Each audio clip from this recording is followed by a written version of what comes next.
و اصلاح و انکشاف معیاری اداره وزارت مالیه.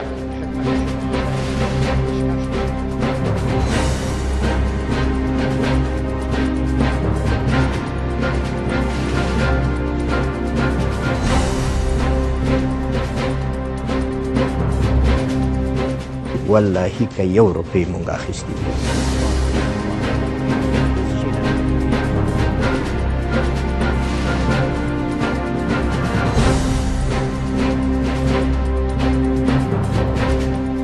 موجودیت ما در کمیسیون تدارکات یک معضل دیگه است.